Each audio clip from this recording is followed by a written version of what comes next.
എന്ത് മണ്ടത്തര കാണിച്ചതെന്ന് അറിയില്ല. നടത്തി തരുമെന്ന് പോലും എൻ്റെ വീട്ടുകാരോടും ചോദിച്ചിട്ടില്ല, അവിടെ വീട്ടുകാരോടും ചോദിച്ചിട്ടില്ല. ഈ ഒളിച്ചോടലാണുള്ള സംഭവം. നമ്മളിവിടെ നിന്നാൽ നമുക്ക് ഒന്നിക്കാൻ പറ്റില്ല, എന്നാൽ നമുക്ക് ഒളിച്ചോടിയേക്കാന്ന് പറഞ്ഞ് ഒരു കാര്യമില്ല. വീട്ടുകാർ പോലും എതിർക്കാത്ത ഞങ്ങൾ തമ്മിൽ ഒളിച്ചോടുക. ഞാൻ എൻ്റെ സാറേ എന്നോട് എന്തെങ്കിലും ചോദിച്ചാൽ കൊച്ചുങ്ങളുടെ ഇപ്പോഴും വണ്ടിയുടെ ഇത് എൻ്റെ രണ്ടാമത്തെ സിമ്മ് ഏതെന്ന് എനിക്കറിയില്ല. ഞാൻ വരാൻ പറഞ്ഞു, അവൾ ചതിച്ചു, അവൾ ഇറങ്ങി വന്നു. ഞാൻ എൻ്റെ മറ്റേ എറണാകുളത്തൊരു ട്രൂപ്പിൽ ഞാൻ പ്രോഗ്രാം കളിച്ചിട്ടുണ്ട്. ആലുവ മോഹൻരാജ് എന്ന് പറഞ്ഞ ട്രൂപ്പ്, മോഹൻരാജിൻ്റെ ട്രൂപ്പ്.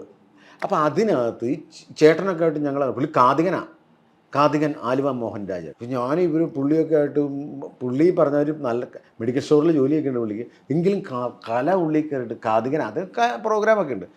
അപ്പം ഇദ്ദേഹത്തിൻ്റെ ട്രൂപ്പിൽ ഞാൻ കളിച്ചിട്ടുണ്ട്. അപ്പോൾ ആ ആത്മബന്ധം വെച്ചിട്ട് അവിടെ നിന്ന് പോകുന്നു. പിന്നെ എങ്ങോട്ട് പോകുമെന്നറിയില്ല, എങ്ങോട്ടാണ് പോകേണ്ടതെന്നറിയില്ല. അപ്പോഴാണ് ഞാൻ ഓർക്കണം, ഇവിടെ എങ്ങും നിന്നാൽ ഇവർ നമ്മളെ പൂട്ടും. ആരും ഇങ്ങനെ അറിഞ്ഞിട്ട് പോലുമില്ല.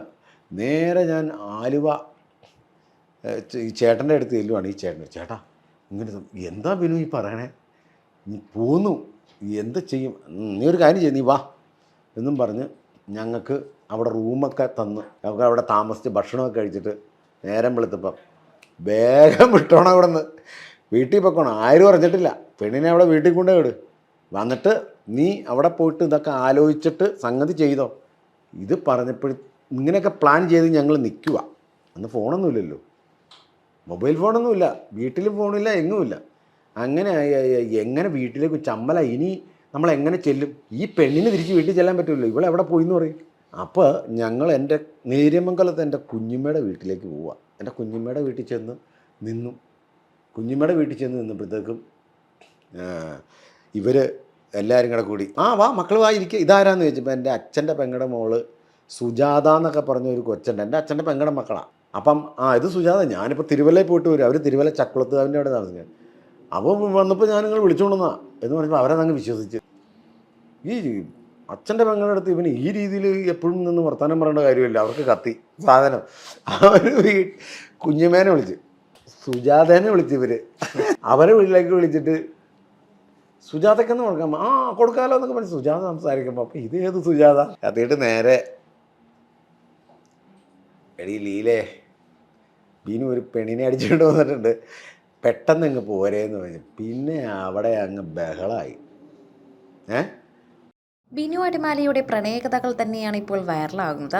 ബിനു അടിമാലി ഒരിക്കലും വീട്ടിൽ കാര്യം പറയാതെ പെണ്ണിനെ വിളിച്ചിറക്കിക്കൊണ്ട് വന്ന കാര്യമാണ് ഇപ്പോൾ ബിനു അടിമാലി തന്നെ പറയുന്നത്. വർഷങ്ങൾക്ക് മുമ്പ് നടന്ന സംഭവമാണ്. ശരിക്കും പറഞ്ഞാൽ ധന്യ ഇറങ്ങി വന്നതാണ്, കളിക്ക് ചോദിച്ചതാണ്. വീട്ടുകാർ സമ്മതിച്ചില്ലെങ്കിൽ എന്തു ചെയ്യുമെന്ന്, നീ ഇങ്ങ് ഇറങ്ങിപ്പോകുന്നേരെ എന്ന് ബിനു അടിമാലി പറയുകയും അവൾ ഇറങ്ങി വരികയും ചെയ്തു. ഇതോടെ എന്തു ചെയ്യണമെന്നറിയാതെ ബിനു അടിമാലി നെട്ടോട്ടം മൂടിയ കഥ തന്നെയാണ് ഇപ്പോൾ അദ്ദേഹം സോഷ്യൽ മീഡിയയിൽ പറയുന്നത്. നിരവധി പേർക്ക് ഇപ്പോൾ അദ്ദേഹത്തിൻ്റെ കഥ വളരെ രസകരമായി തോന്നുന്നു. അദ്ദേഹം ധന്യയെ പൊന്നുപോലെയാണ് നോക്കുന്നതെന്നും ധന്യയ്ക്കും കുഞ്ഞുങ്ങൾക്കും ഒരു കുറവും വരുത്താതെയാണ് ബിനു അടിമാലി ശ്രദ്ധിക്കുന്നതെന്നും പ്രേക്ഷകർ തന്നെ പറയുന്നു. നിരവധി പേരാണ് ഇപ്പോൾ ഇതിനെക്കുറിച്ച് സംസാരിക്കുന്നതും. ആരാധകർക്ക് തന്നെ നിരവധി പേർ ഇപ്പോൾ ബിനു അടിമാലിയെക്കുറിച്ചും അദ്ദേഹത്തിൻ്റെ ഭാര്യയെക്കുറിച്ചും പ്രണയകഥയെക്കുറിച്ചും ചർച്ച ചെയ്യുന്നു. കൂടുതൽ സിനിമ, സീരിയൽ, ചാനൽ വാർത്തകൾക്കും നിങ്ങളുടെ പ്രിയപ്പെട്ട താരങ്ങളുടെ എക്സ്ക്ലൂസീവ് അഭിമുഖങ്ങൾക്കുമായി സബ്സ്ക്രൈബ് ചെയ്യാൻ മറക്കല്ലേ.